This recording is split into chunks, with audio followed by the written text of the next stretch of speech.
qu'on analyse pour vous aujourd'hui, c'est un nouveau lecteur multimédia. Vous connaissez certainement le Apple TV, c'est le plus populaire. Celui-ci est indépendant et disons-le, Jean-François, est franchement pas mauvais non plus. Oui, même excellent en fait. Ouais. Donc, c'est le Roku 3. Roku est quand même assez bien connu aussi dans ce domaine-là. Ils viennent de rafraîchir la gamme au complet. Donc, le Roku 1, le 2, le 3. Donc, c'est 3 modèles avec des prix différents qui offrent évidemment différentes fonctionnalités. Donc, ce qu'on a ici, c'est le Roku 3, qui est le modèle haut de gamme, qui est 109 $. Donc, un petit peu plus cher que l'Apple TV, mais vraiment, honnêtement, franchement meilleur sur plusieurs points, même la majorité. On va commencer par la manette. D'abord, bon, elle est un petit peu plus grosse que celle de l'Apple TV. Moins facile à perdre, ce qui est souvent un problème avec la manette de l'Apple TV. Le gros avantage, c'est qu'il y a un port pour les écouteurs. Donc, on peut écouter la télé, je vais dire sans fil, mais en tout cas, donc avec des écouteurs discrètement, du moins, sans déranger la famille. Ouais. Puis, tu sais, à peu de prix, là, juste à la manette, on peut brancher n'importe quel écouteur dedans. Donc, ça fait vraiment le travail. Ça, c'est vraiment très, très pratique. Il y a aussi un micro dans la manette, donc on peut faire des recherches vocales. Donc, tu sais, des fois, écrire sur le clavier là, en déplaçant chaque fois le curseur, ça peut être un peu fatigant. Là, on peut dicter directement. Par contre, ça cherche seulement les titres en anglais, ce qui est peut-être un peu fâchant, mais bon.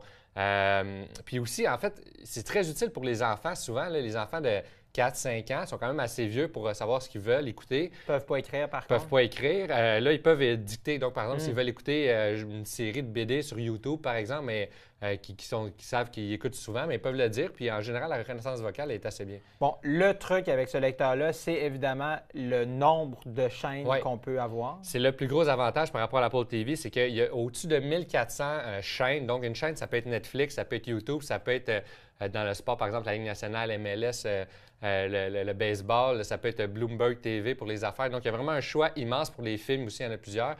Donc, on dit 1400, même que l'entreprise qui en ajoute de 5 à 10 par semaine. Ça, c'est au Canada, là, pas juste 1400 aux États-Unis, Ouais. mais 22 au Canada. Ouais. Là, c'est 1400 au Canada. Donc, c'est vraiment intéressant pour ça. Le choix est vraiment immense.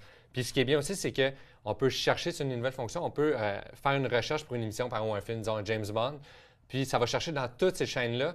Puis la liste des résultats, donc, va nous montrer les résultats de toutes les chaînes, puis il suffit de cliquer dessus, puis ça va nous amener directement au bon endroit. Il y a une affaire un peu niaiseuse, c'est le bouton OK. Oui. Il me semble qu'on aurait pu le mettre au centre. Oui, tout à fait. En fait, on est habitué comme ça sur les manettes que, bon, il y a la croix, évidemment, pour déplacer, si on veut, le curseur, puis le bouton de confirmation est au milieu. Lui, il est comme en dessous.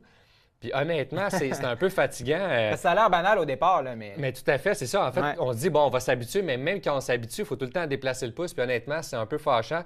J'ai l'impression qu'on a fait ça parce qu'on peut aussi se servir de la manette pour jouer. Il y a comme des petits jeux. J'ai l'impression qu'on a fait ça pour pas que le bouton soit lâché, mais quand même, honnêtement, c'est un peu fâchant. On aurait dû régler ça. Rapidement, ta note?